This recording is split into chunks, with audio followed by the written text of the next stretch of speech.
नमस्कार। स्वागत है आपका माधो की दुनिया में। तो चलिए इस अनोखे सफर की शुरुआत करते हैं। ब्रह्मांड में कुछ शक्तियाँ ऐसी हैं जिन्हें देखा नहीं जा सकता, सिर्फ महसूस किया जा सकता है। और उन्हीं शक्तियों में से एक हैं देवों के देव, महादेव, जिनकी तीसरी आँख सिर्फ विनाश नहीं बल्कि चेतना और जागरण का प्रतीक है। कहा जाता है महादेव का निवास हिमालय की उस शांति में है जहाँ समय भी ठहर जाता है। महाशिवरात्रि, वो रात जब प्रकृति, ऊर्जा और चेतना एक अद्भुत संतुलन में आ जाते हैं। लेकिन क्या आपने कभी सोचा है कि महाशिवरात्रि सिर्फ एक पर्व नहीं बल्कि ब्रह्मांडीय ऊर्जा का रहस्य भी हो सकता है? आज हम जानेंगे महादेव से जुड़े ऐसे रहस्य जो आस्था, फेथ, विज्ञान, साइंस और ब्रह्मांड, यूनिवर्स तीनों को जोड़ते हैं। लेकिन दोस्तों, महाशिवरात्रि सिर्फ मंदिरों का मेल नहीं है। इसके पीछे एक गहरा बायोलॉजिकल साइंस है। पुराने ग्रंथों में लिखा है कि इस रात को जागरण करना चाहिए।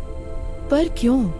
मॉडर्न साइंस और एस्ट्रोनॉमी कहती है कि महाशिवरात्रि की रात धरती के नॉर्थर्न हेमिस्फेयर, उत्तरी गोलार्ध में ग्रहों की स्थिति ऐसी होती है कि मानव शरीर में एनर्जी का एक नेचुरल अपसर्ज यानी अपवर्ड फ्लो होता है। यदि आप इस रात को लेट कर सोते हैं तो ये ऊर्जा, एनर्जी आपके शरीर में फंस जाती है। लेकिन यदि आप अपनी स्पाइन रीढ़ की हड्डी को सीधा यानी वर्टिकल रखते हैं तो ये ऊर्जा सीधे आपके मस्तिष्क, ब्रेन तक पहुंचती है।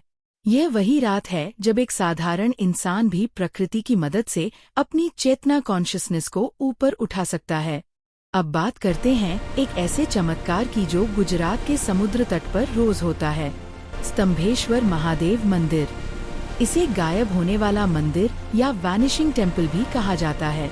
दिन में 2 बार अरब सागर की ऊंची लहरें आती हैं और पूरा मंदिर समुद्र में विलीन हो जाता है।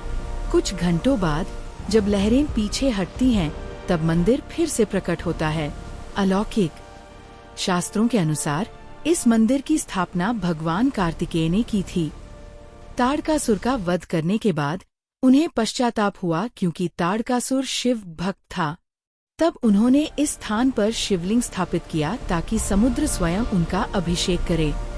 ये जगह दिखाती है कि कैसे हमारी संस्कृति में प्रकृति, नेचर और परमात्मा एक हैं।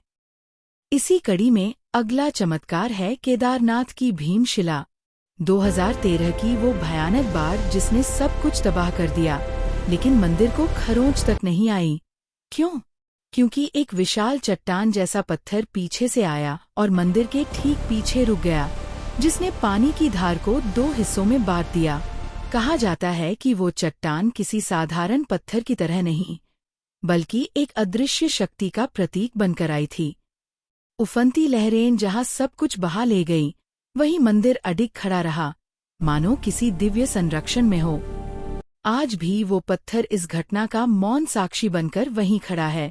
और सिर्फ जियोग्राफी ही नहीं, शिव से जुड़ा मैथमेटिक्स या गणित भी हैरान करने वाला है।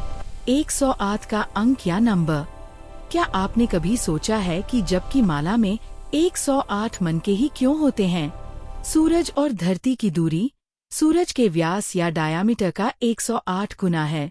इसी प्रकार चंद्रमा और धरती की दूरी चंद्रमा के डायामीटर का 108 गुना है। सिर्फ सूर्य और चंद्रमा की दूरी ही नहीं, 108 का संबंध हमारे अस्तित्व की गहराई से है। प्राण शक्ति और सांसें।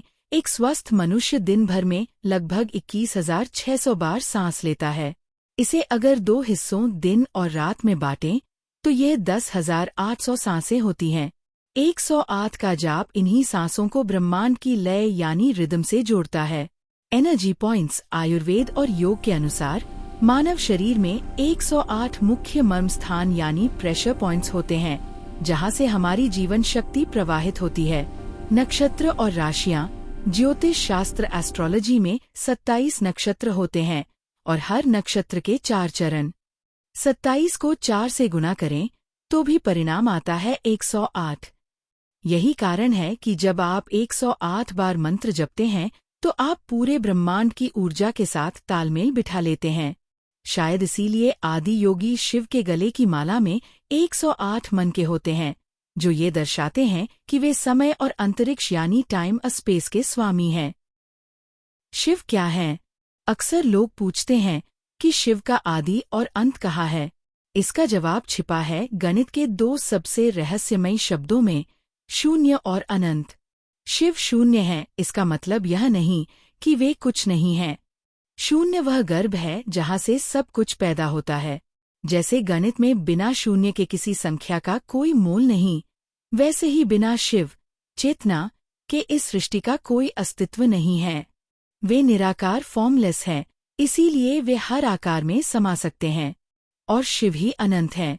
विज्ञान कहता है कि ब्रह्मांड लगातार फैल रहा है, लेकिन शिव वह अनंत आकाश है जिसमें करोड़ों ब्रह्मांड पैदा होते हैं और नष्ट हो जाते हैं।